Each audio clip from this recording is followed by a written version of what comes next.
السلام عليكم ورحمة الله وبركاته. وعليكم السلام. اللهم لك الحمد شكرا ولك المن فضلا وأنت ربنا حقا ونحن عبيدك لك وأنت لم تزل لذلك أهلا وأشهد أن لا إله إلا الله وحده لا شريك له وأشهد أن سيدنا محمدا عبده ورسوله لا نبي بعده. اللهم صل وسلم على سيدنا محمد الفاتح لما أغلق والخاتم لما سبق الناصر الحق بالحق والهادي إلى صراطك المستقيم وعلى آله وصحبه حق قدره ومقداره العظيم. أما بعد، فقال عز من قائل في محكم تنزيله وهو أصدق القائلين وليعفوا وليصفحوا ألا تحبون أن يغفر الله لكم. وقال رسول الله صلى الله عليه وآله وصحبه وسلم أحبوني لحب الله. ولله در الإمام محمد بن إدريس الشافعي حيث يقول في شعره من نال مني أو علقت بذمته أبرأته لله شاكر منته أرى معوق مؤمن يوم الجزاء ونسوء محمدا في أمته. صدق الله وصدق رسوله. Para habaib yang kita hormatin, yang begitu banyak hadir di tengah-tengah kita, alhamdulillah. Terutama guru tetap di sini Al-Habib Abdurrahman bin Hasan Al-Habashi. Kita doain biar banyak umur dalam sehat afiat, bisa terus melanjutkan apa yang dirintis oleh para ulama salafus saleh dari Rasulullah SAW, khususnya di wilayah sini. Juga yang baru menyampaikan tausiah akhina Al-Ustaz Al-Habib Muhammad Tibaj bin Ja'far Al-Haddad. Mudah-mudahan Allah panjangin umurnya dalam sehat afiat dan juga bisa terus berdakwah pondok pesantren yang lagi dirintis, biar Allah mudahkan, Allah lancarin, Allah berkahin insyaallah. Dan juga para habaib yang lainnya, Al-Habib Ali As-Saggaf, Al-Habib Syekh Al-Haddad, Al-Habib Ali Ridha Al-Idrus, Al-Ustaz Naufal Muhanna, dan Sayyid Alawi bin Abdul Attas, dan para habaib yang lain. Yang minta maaf kalau ada yang namanya agak kesebut sama saya. Mudah-mudahan semuanya Allah kasih kebaikan dunia akhirat, keberkahan, panjang umur. Dan juga Bapak Rudi Sahibul Bait, para asatid, para hadirin sekalian rahimakumullah. Alhamdulillahirabbil alamin. Kita bersyukur kepada Allah di pagi menjelang siang ini Allah kasih kita taufik dan hidayahnya. Dan Allah kasih di hati kita ada rasa, mudah-mudahan ada rasa cinta yang baik, yang besar kepada Nabi Muhammad SAW. Ada rasa loyalitas kepada Rasulullah yang sebab rasa itulah kita tertarik buat hadir di sini. Yang bikin kita tertarik buat di sini kagak ada yang lain kecuali Nabi kita Muhammad SAW. Ngapain kita kesini? Ini peringatan Maulid Nabi. Ini isinya selawat kepada Rasulullah. Di sini acara ini isinya sirah, sekelumit tentang Nabi Muhammad SAW. Kalau kita di hati enggak ada keretakan nama Nabi Muhammad, enggak mungkin kita terpanggil buat datang ke sini. Jangan kata manusia, binatang pun kenal nama Nabi Muhammad, ya kita tahu semuanya. Di dalam Maulid Ad-Daibai disebutkan bahwa unta itu fada'jad bazzimami wala tasukha faqaidu syauqiha lil hayy jadi. Jadi di sebagian daerah ada orang-orang yang punya tradisi setiap bulan Rajab ziarah ke makam Rasul. Sampai sekarang sebagian ulama masih ngejalanin itu. Di antaranya Abu Yazid Ahmad Al-Maliki. Sayyid Ahmad Al-Maliki itu kalau Sya'ban itu ke Madinah mereka. Ada lagi yang kalau Rajab ziarah ke Madinah, ke makam Rasulullah SAW. Nah, sekampung tuh pada pakai onta. Itu onta-onta itu kalau udah datang bulan Rajab mau ke Madinah, nggak perlu lagi diarahin ke kanan ke kiri, nggak perlu lagi, karena nih onta pun di hatinya ada apa namanya? Ada rindu sama Rasulullah. Makanya di dalam Maulid Tiba itu dikatakan ya ungkapan akan itu fada aja bazimah. Tali kekang ontanya lepas. Wala tasukha, ente nggak usah kendaliin tuh onta. faqaidu syauqiha lil hayy jadi. Karena kerinduan si onta ini untuk datang ke kampung dan Nabi Muhammad itu menarik sendiri, dia tahu tuh. Oh, kita kan sekarang masih pakai Google Maps ya. Setelah 200 meter belok kanan begitu kan tuh. Sebelah kiri rumah janda begitu dulu begitu. Ada Google Maps yang salah dulu gitu. Kalau ini udah subhanallah nggak pakai Google Maps, rindunya itu yang nuntun kanan kiri dituntun sama rindunya. Ya. Fahim toraban, hai kamu manusia, hai kamu umat Nabi Muhammad, him toraban, hanyutlah, nikmatilah dalam kebahagiaan ini sama Rasulullah SAW. Kama hamat, sebagaimana onta-onta itu riang gembira hanyut sama Rasulullah, hanyutlah kamu. Maulid di mana nih sekarang? Al-Hawi udah jalan. Ya kalau kita mah kalau nggak setir nyemplung ke gor pasti ya. Beda. Fahim toraban kama hamat wa illa, kalau ente nggak bisa girang, ente nggak bisa ngerasain ke euforia yang dirasain sama onta-onta itu saat berkunjung ke tempat di situ ada Nabi Muhammad, fa innaka fi tariqil hubbi, ente bohong di jalan cinta sama Nabi, bohong. Gimana tuh datang ke Maulid? Girang nggak?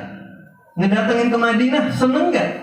Kalau lagi ziarah ke makam Nabi ada huyam apa kagak tuh? Huyam tuh kelepek-kelepek kan kira-kira.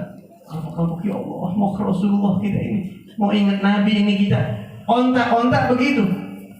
Nikmatilah hal yang sama oleh kamu, karena kalau kamu tidak bisa merasakan itu, kamu bohong bilang cinta sama Nabi Muhammad. Jadi kita kesini, insya Allah mudah-mudahan yang narik kita kesini ada rasa rindu di hati kita sama Rasulullah SAW. Walaupun rasa rindu di hati kita porsinya macam-macam, ukurannya macam-macam. Kita kadang-kadang malu bilang mau cinta sama Nabi itu, kita malu deh. Malu gak kita bilang cinta sama Nabi? Cinta mencinta, tapi kadang-kadang masih banyak yang kita belum turutin kepengenannya Nabi Muhammad SAW. Ya, di dalam kitab Mukasyaffatul Qulub, Imam Al-Ghazali pernah mengatakan, "Idza qila laka atuhibbullaha wa rasulahu." Kalau kamu ditanya sama orang, apakah kamu cinta sama Allah dan Rasulnya? Maka kata Imam Al-Ghazali, katanya, beliau menukil, ya, jawaban paling bijaksana itu diem. Jangan bilang iya, jangan bilang kagak. Kenapa? Fa innaka in qulta la kafarta. Karena kalau ente bilang kagak, kafir enggak? Cinta enggak sama Allah dan Rasulnya? Kagak, kafir. Wa in qulta na'am kadzabta. Tapi kalau ente bilang iya saya cinta, kayaknya ente bohong. Benar ente cinta sama Nabi Muhammad? Coba ngajak sama diri kita, kata Imam Ghazali. Tapi insya Allah kita minta sama Allah, majlis-majlis kayak begini, ini sebenarnya kita lagi nyiramin hati kita. Kalau benih cinta mah insya Allah ada ya. Kita baca la ilaha illallah Muhammadur Rasulullah, itu udah benih itu. Al-Habib Abdurrahman bin Faqih, Abdullah bin Husain bin Faqih mengatakan bahwa syahadat la ilaha illallah Muhammad itu udah benih. Tinggal kita siramin aja terus. Ini majlis maulid nih kayak kita lagi nyiramin benih itu. Mudah-mudahan kita hadir maulid berkali-kali dengerin cerita Nabi, lama-lama tumbuh tuh cinta di hati kita. Amin ya rabbal alamin. Hadirin sekalian, malu kita rasanya kalau melihat bagaimana cintanya orang-orang dulu sama Rasulullah SAW. Para salafus saleh cintanya sama Nabi, bukan main. Al-Habib Ali Al-Habsyi di dalam qasidahnya mengatakan, "Idza rumtu katmal hubbi zadat sababati." Saya ini cinta sama Nabi di hati saya. Kalau lagi pengen saya bendung, kan orang kalau cinta Pak, kadang-kadang kagak kebendung, mulut pengen ngomongin dia mulu. Bapak-bapak misalnya nih lagi demen banget sama Innova yang baru itu. Innova apa namanya yang baru? Zenix ya. Ribuan lama lagi demen sama gituan tuh, lagi ngeliat reviewnya, lagi ngeliat fitur-fiturnya, lagi datang ke Auto 2000, lagi kepikiran dia mulu itu. Pasti ketemu sama orang ngomongin dia lagi. Gila gue demen banget, gila. Itu pasti itu begitu tuh. Itu watak manusia. Yang lagi gila bacan dulu, batu bacan tuh ngomongin batu bacan mulu ngomongin. Apa yang lagi dia gelutin, dia pasti nggak kebendung buat ngomong. Kadang-kadang tuh orang begitu. Yang kita lagi gelutin, yang kita lagi demenin apaan tuh kadang-kadang baik itu barang, baik itu harta, baik itu orang, kadang-kadang itu kita pengen ngomongin mulu, kepikiran mulu. Nah, cintanya Habib Ali Al-Habsyi sama Rasulullah itu besarnya bukan main, sampai kagak kebendung kadang-kadang. Kagak kebendungnya gimana? Tuh jadi simpul duror tuh. Jadi gosidah-gosidah yang segitu banyaknya. Karena nggak kebendung, kebuka lagi. Makanya kata Habib Ali Al-Habsyi, "Idza rumtu katmal hubbi zadat sobabati." Saya sebenarnya kalau lagi pengen berusaha nahanin mulut tuh jangan diungkapin ke orang cinta ini, tambah parah saya. Di dalam Burdah Al-Imam Al-Busiri mengatakan, "Fama li 'ainaika in qulta fufa hamada." Hei mata. Hei, beliau ngajak ngomong diri sendiri. "Hei Busiri, lu kenapa sih? Gua bilang berhenti nangis udah. Iya, tahu kangen sama Nabi. Udah nangis ya udah, tambah muncul tuh air mata. Zadat sobabati," kata Habib Al-Habsyi. Ini ungkapan dua orang yang berbeda, daerahnya beda, waktunya beda, tapi cintanya sama Nabi Muhammad. Kata mereka berdua, kalau kita lagi makin bendung, makin kencang keluarnya. Coba aja air bendung, makin kencang. Fasiyanu indi bathuhu wa khafa'uhu. Jadi sama aja buat saya, kata Habib Al-Habsyi. Mau saya tahan-tahan ke, mau saya buka, sama aja dah. Nggak ngaruh. Saya tahan-tahan kebuka juga, saya buka kebuka juga, sama aja. Fama li 'ainaika in qulta fufahamata wa ma li qalbika in qulta stafiq. Ya ini. Hei hati udah ngapa? Udah jangan mikirin melulu, udah cukup. Makin jadi mikirin Rasulullah.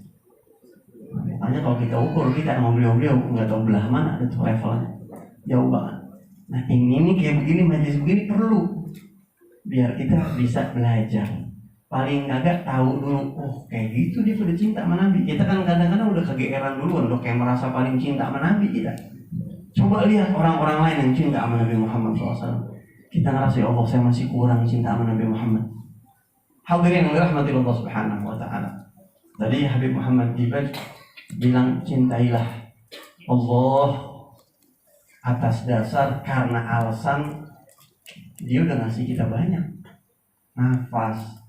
Oh banyak menjadi itu. Wa in ta'uddu ni'matallahi, per detik triliunan nikmat kita dikasih mau per detik Pak, kalau mau dihitung triliunan kita agak perhatiin gitu. Terus kata Nabi tadi beliau bilang motif, dan cintailah aku karena cinta kepada Allah. Kita disuruh mencintai Nabi Muhammad SAW. Nah ulama-ulama itu mereka saking cintanya sama Nabi Muhammad, saking besarnya cinta sama Nabi Muhammad, cinta sama Nabi itu merubah kehidupan mereka, merubah mereka. Saya teringat beberapa bulan yang lalu saya datang ke Jawa Timur, saya nemuin guru saya, gurunya Habib Muhammad Dibaj juga, gurunya Habib Abdurrahman bin Hasan juga, gurunya Habib Ali Ridha juga, yaitu Abu Yal Habib Zain bin Hasan Bahar, pimpinan pengasuh pondok pesantren Darul Ghawa Dakwah sekarang yang ada. Mudah-mudahan Allah panjangin umurnya. Ya, di antara pertanyaan beliau sama saya, beliau nanya, utang pondok berapa sekarang? Beliau tahu saya ngurusin pondok. Utang pondok berapa sekarang? Saya jawab, di bawah 100 ya. Di bawah 100. Beliau tuh ngarep 2 miliar gitu kan. 1 miliar, 2 miliar. Kok cuma 100 juta utang? Kecil amat. Ente kagak ngapa-ngapain di pondok. Hampir malu saya gitu. Apa kata beliau? Ala qadr mahabbatin Nabi. Ente bakal mau capek demi tergantung seberapa kadar cinta ente sama Rasulullah. Semakin ente pikirin umat Nabi, semakin ente mau nyelamatin umat Nabi sebanyak-banyaknya, semakin ente capek, semakin gede utang ente. Levelnya beda beliau. Tapi begitulah cara guru ngedidik murid yang kagak ada di kitab. Ente kalau cinta sama Nabi harus lebih dari itu. Kabir hemat, gedein semangat ente. Ente mau terima 100 doang setahun murid, Yang perlu diselamatin banyak. Rasulullah girangin. Makin ente cinta sama Nabi, makin gila-gilaan ente berjuang. Saya teringat Al-Habib Abdullah Al-Haddad di dalam qasidah yang sangat masyhur. Rasulullah SAW dinamain sama Imam Haddad atau disebut ya himmatas sadatil aqtab. Wahai Rasul, engkau adalah semangat motivasi para wali-wali kutub. Kenapa para wali kutub begitu levelnya cepat naik tinggi? Karena semangatnya dan motivasinya Rasulullah Sallallahu Alaihi Wasallam. Nah, salah satu contoh sebagai penutup, mau ngilangin Nabi Muhammad gak kira-kira? Pengen bikin senang Rasulullah? Salah satu cara ini, lihat Imam Syafi'i radhiyallahu anhu, bagaimana caranya kepikiran Nabi Muhammad pengen girangin Nabi Muhammad. Beliau pernah mengatakan di dalam sebuah syairnya, man nala minni aw aliqtu bi dhimmatihi abra'tuhu lillahi syakira minnati. Siapa orang yang pernah ngegolimin saya, yang pernah ngambil hak saya, yang menguasai saya, yang pernah ngatain saya, yang pernah ngapain saya, apaan aja dah. Pokoknya nih orang hari kiamat bisa saya tuntut nanti hari kiamat. Orang-orang yang ngegolimin saya bisa tuntut hari kiamat, dan pahala dia saya keruk. Kalau udah habis masih ada tuntutan, dosa saya dipindahin ke dia. Kan bisa begitu tuh. Tapi Imam Syafi'i sudah bikin ikrar, sudah bikin pernyataan, sudah bikin statement, mana minni aw aliqtu bi dhimmatihi abra'tuhu lillahi syakira minnati. Orang-orang yang ngezalimin saya, ngatain saya, ngambil hak saya, ngerugiin saya, semuanya saya ikhlasin, saya maafin semua. Jadi itu orang-orang sekarang yang kan sekarang masih ada kan ngatain Imam Syafi'i, kan masih ada di YouTube penuh banget ngatain Imam Syafi'i. Yang bilang Imam Syafi'i begini, Imam Syafi'i begitu. Bagus Imam Syafi'i yang lu katain, lu gak bakal dituntut lu hari kiamat lu. Karena Imam Syafi'i sudah merelakan orang-orang itu semua. Yang ngatain saya silahkan. Syakira minnatihi, saya sambil bersyukur kepada Allah. Kenapa wahai imam? Kan kalau dituntut lumayan hari kiamat, buat nambah-nambahin pahala, buat ngurang-ngurangin dosa. Nuntut kan lumayan. Kalau ada orang gibahin kita, kan lumayan kita dapat pahala dia kan. Kalau kita ikhlasin, kita nggak dapat apa-apaan. Ada orang gibahin kita, kita maafin.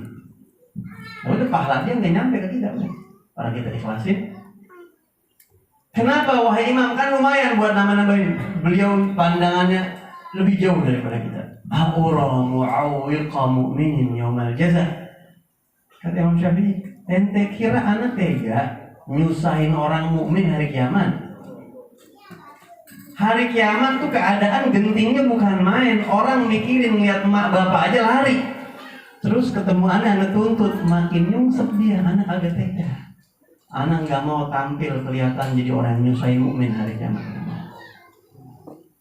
Itu alasan yang pertama. Tapi ujung-ujungnya, au an asu'a Muhammadan fi ummati. Anak nggak mau bikin sedih Nabi Muhammad. Kalau anak tuntut umatnya, musinya dia ke surganya cepat, jadi nyemplung ke neraka gara-gara anak tuntut. Yang sedih siapa? Rasulullah. Kagak ngapa-ngapa, saya korbanin perasaan saya. Lu gibahin gue sama lu, gue ikhlasin demi Rasulullah. Karena lu umat Nabi Muhammad, bahasa kasarnya nih, nggak apa-apa dah. Gue mandang Nabi Muhammad, gue nggak tuntut lu hari kiamat. Beliau rela ngorbanin perasaan demi Nabi Muhammad. Ya Allah, Imam Syafi'i. Jadi kalau mau kirangin Rasulullah Pak, sekarang nih kalau berani, ya Allah saya maafin semua yang salah sama saya. Berani gak kira-kira begitu? Berani gak kira-kira begitu? Ntar dulu deh, anu tuh saya nakut di sana. Masih begitu kadang-kadang gitu tuh. Yang lain mau biarin dah, soal dia gue gak sudi sama dia tuh begitu kadang-kadang begitu. Wah enak banget kita maafin dia. Ntar kita dapat apaan? Masih emang kalau orang kita perhitungannya cakep banget Pak. Ya, buat akuntansi itu kita hitung ntar dulu, kan udah benar fadilah kita kan kadang-kadang begitu ya. Kalau mau ngapa-ngapain ntar dulu, dapat apa nih? Ntar dulu kencing dibayar 2.000, masa gue maafin gue gak dapat apa-apaan. Orang sekarang perhitungannya matang. Ya. Nah, saya akhiri tausiah ini, saya kutip ada satu riwayat hadis. Suatu saat Rasulullah SAW sedang duduk di hadapan para sahabatnya. Lalu Nabi menengadahkan kepalanya ke atas, mau ngakal. Nabi melihat ke atas, ya cukup lama, terus Nabi ketawa.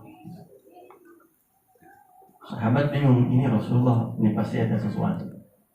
Dibuka ini sesuatu. Sebagian sahabat beraniin nanya sama Rasulullah. Ada apa ya Rasulullah? Kata Rasulullah SAW, baru saja Allah buka hijab sama saya, akan sebagian keadaan hari kiamat. Nanti di hari kiamat tuh keadaannya diantaranya Allah buka tadi, supaya Nabi nyampein ini ke umat, supaya jadi ibrah dan pelajaran. Apa yang Nabi lihat di saat itu? Kata Rasulullah, saya melihat ada dua orang yang lagi cekcok, yang saling dakwa di hadapan Allah. Hari kiamat kan mahkamah adil. Yang satu korban, yang satu pelaku. Korban yang diribahin, yang dikatain, yang difitnah, yang diambil haknya, begitu kira-kira. Kata si korban, ya Allah, saya mau tuntut dia. Dia di dunia ini, waktu saya Jumatan, saya baru beli sendal, dia ngambil nih, saya tahu banget, ya Allah, sengaja saya biarin. Sekarang saya mau tuntut, misal. Kalau di hadis nggak ada Jumatan sendal hilang ya. Ini cuma gambarannya doang. Ya Allah, dia begini. Akhirnya Allah ambil pahala si pelaku, dikasih ke korban. Demi keadilan. Di hari kiamat semuanya nggak ada yang nggak adil. Ntar dulu ya Allah, belum kelar. Pohon jamblang saya lama-lama saya tanam, dia nyomotin nggak ketemunya. Itu ntar dihisap tuh baik-baik tuh. Ya, pohon jamblang kayak apa kayak semuanya kena, diambil lagi tuh. Jadi hadis nggak ada pohon jamblang. Ini cuma ilustrasi aja. Ya, diambil maksudnya. Ya Allah, dia juga pernah begini, diambil lagi. Lah, habis pahalanya. Pahalanya udah habis, tuntutan masih ada. Maka dosa korban diambil, dipindahin ke dia. Udah selesai, udah adil nih, udah puas. Allah Subhanahu wa taala Maha Adil, enggak ada kezaliman lagi yang tersisa. Udah selesai nih sidang nih antara berdua, udah kelar nih. Terus Allah bilang sama si korban yang udah menang banyak, karena dia telah berhasil menuntut si pelaku. Allah bilang sama dia, wahai hambaku fulan, irfa' ra'sak. Coba ente angkat kepala ente, lihat. Coba ente angkat ke atas. Begitu melihat ke atas, hamba ini melihat satu istana, bukan istana, kota. Kota yang penuh dengan istana yang sangat mewah, yang gemerlap luar biasa. Ini hari kiamat. Kata si orang tadi, subhanallah, indah banget itu tempat. Indah banget ya Allah. Iya indah kata Allah. Kata si orang tadi, ya Allah, itu yang bakal nempatin di situ, itu sorganya siapa ya Allah? Itu sorga siapa ya Allah, indah banget. Wah ini khusus kata Allah. Ini sorga klasternya klaster khusus. Buat siapa ya Allah? Buat nabi-nabi? Bukan. Mungkin orang-orang yang bukan. Kata Allah, liman yu'ti atau liman yadfa' mahraha. Siapa aja boleh tinggal di situ asal dia bisa kasih maharnya kata Allah. Wah itu udah pasti orang hebat dah yang punya maharnya. Wali-wali, mugarrabin, enggak kata Allah. Ente punya maharnya, ente punya mahar. Saya punya ya Allah, iya ente punya. Kalau ente mau ente bayar, ente kasih. Saya mau ya Allah, apa maharnya? Maafin tuh orang yang tidak ente keruk pahala. Maafin, riboin, balikin lagi pahalanya. Semua seperti semula, semua. Ente nggak kasih itu. Iya deh Allah, kagak apa-apa ya Allah, saya maafin semuanya, saya balikin, nggak apa-apa, saya mau itu aja. Dikasih sama Allah. Apa kata Nabi? Wahai para sahabat, Allah aja hari kiamat ngedamain pihak yang berseteru. Allah aja hari kiamat bikin akur orang yang kagak akur. Fatasolahu ya ibadallah. Maka wahai para hamba Allah, biar pada akur hidup ya, biar pada akur, maafin. Hidup di dunia jangan, ya namanya orang kayak saya udah pasti banyak salah, sama siapa tahu. Orang yang banyak salah sama saya itu juga udah pasti ada. Nah, asal kita mau bilang ya Allah, lihat Imam Syafi'i, saya maafin semuanya dah. Kalau Imam Syafi'i mah nggak kepikiran sorga, enggak. Nabi Muhammad yang dipikirin. Emang wali hatinya beda. Kalau kita minimal buat yang keras-keras receh ekonomi, surga dah. Mungkin belum besar cinta kita sama Rasulullah SAW. Tapi kalau cinta kita lebih besar maksudnya demi Rasulullah. Umat Nabi Muhammad siapa aja saya pandang Nabi Muhammad, saya maafin semuanya. Allah bilang di Al-Quran, wali'afu waliyasfahu. Jadilah kalian saling memaafkan. Sofah tuh kalau buku tuh sofah satu halaman, satu lembar. Tasofuh artinya kita buka kebet-kebet. Artinya hidup itu udah kebet-kebet aja udah jangan dilihat lagi, udah kebet-kebet udah kemarin-kemarin udah ya begitu. Selama itu urusannya pribadi kita. Kalau urusannya ngehina Nabi Muhammad, ngerendahin agama, kita nggak berhak buat maafin orang. Memang kita punya Nabi Muhammad punya kita, agama punya kita, bukan kita. Kalau itu udah haknya Allah. Biasanya ntar deh kalau sambar geledek, kompor meredup biasanya. Kuburan yang meredup. Oh, kita nggak tahu itu urusan Allah Subhanahu Wa Taala. Kalau dia agak taubat. Ini urusannya sama pribadi kita, maafin. Jadi majelis ini kita pulang biar ada bekasnya. Ini majelis dapat nadhrah dari Nabi Muhammad, bikin girang Nabi Muhammad. Nabi girang tuh ada majelis di Jakarta. Kenapa? Itu serempak rame-rame pada maafin umat saya yang bersalah sama dia. Saya kira karena laporannya nyampe ke Rasulullah SAW. Siap maafin orang yang salah sama kita, Pak? Kita maafin, Pak. Karena Allah dan karena Nabi Muhammad. Ini aja yang saya sampaikan. Minta maaf kepada salah kata. Assalamualaikum warahmatullahi wabarakatuh. Masya Allah.